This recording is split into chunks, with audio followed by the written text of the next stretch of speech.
We're here with artist Mung Lar Lam in the Irongings exhibition to talk more about her thoughts and inspirations and her work process. So we wanted to thank her for speaking with us today. So Mung Lar, how has your personal experience and your own life story influenced your work thematically? I think that all experiences, whether they're your own or others, can really influence your work. For me personally, I think that my own immigrant experience has really shaped how I see things. Also my cultural background, which is Chinese, and the fact that I'm a woman. I think that's really important. And all of these things play a huge part in influencing my work and the things that I do. Mung Lar, how did you begin using fabric as the basis of your work? I noticed that the element of sewing is completely absent from your work, and if you could tell us a little bit about why that is. And then also, how is your work different or similar to what we all think of as traditional textile arts? I grew up around textiles and sewing factories, and my mom made all of our clothes when we were growing up, and I also began sewing at a very young age. So it's a material that I'm very comfortable with and that I understand very well. Sewing is not a focus in my work because I feel that it would take it into a more apparel construction context. I'm interested in really fusing the components of textile traditions with concepts of contemporary art. So really what you're saying is that you don't really seeing it being one or the other. No, I don't. I think my work really gives traditional textiles a nod, but to really try to push it further. Into a more kind of contemporary art sense. Yes, definitely. So Mung Lar, while you are a rising star in the contemporary art world, how do you think showing your work here at CAFM, where we are dedicated to promoting craft and folk art, will change the viewer's experience of your work? I think that the two worlds aren't or shouldn't be so different, the craft versus the contemporary. I'm always interested in how each individual person perceives my work, and I hope that what I do actually bridges the two worlds. That's great. So now let's talk about the themes and processes in your different series of works. Perhaps to start out, let's start talking about your ironings, which is sort of what you're most well known for. For the ironings, the overarching ideas are about domesticity, labor, and challenging classical art mediums.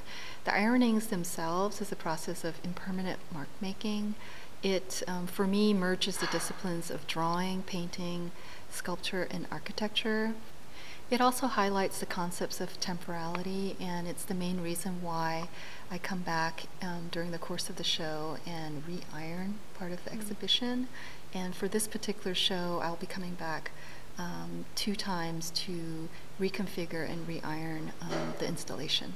Okay. And could you tell us where you get the fabric from?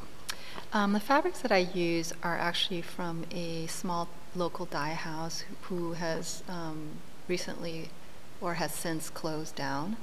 The fabrics that I use are actually meant for garment manufacturers, and these particular fabrics, or this batch, were rejected because they did not meet a particular color standard.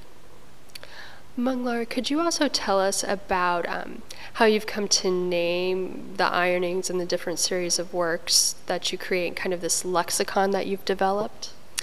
Yeah, naming the works that I do is sort of a way for me to create new art disciplines, disciplines that have never existed before, that are all based from textile traditions.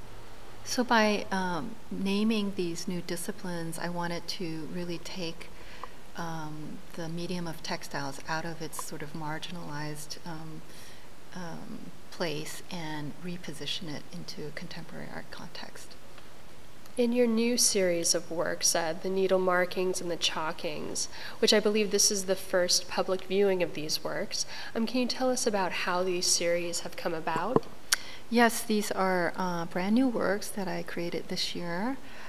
For needle markings, I was really interested in the idea of needlework as the first form of women's education. I chose to highlight the needle holes, really to emphasize the amount of labor involved, but also to really formalize another form of impermanent mark making and to create yet another discipline. The symbol signs that I used were developed by the American Institute of Graphic Arts in conjunction with the Department of Transportation. And what I'm doing here is combining their symbols to create sort of a narrative and to address women's issues. For the chalkings piece, it was developed using powdered tailor chalk, and the text that I chose to use are passages from an article about proper flag etiquette. The flag, for me, is seen in this society as a monument, a symbol of pride, representative of our country on a global stage. And I wanted to make a piece that speaks to the complexity of our current global socio-political situation with the wars and the amount of people dying. The dimensions of the textile panels are cut to the standard size of an adult casket. I think this piece challenges the idea of patriotism at a time when we might not agree with our own government.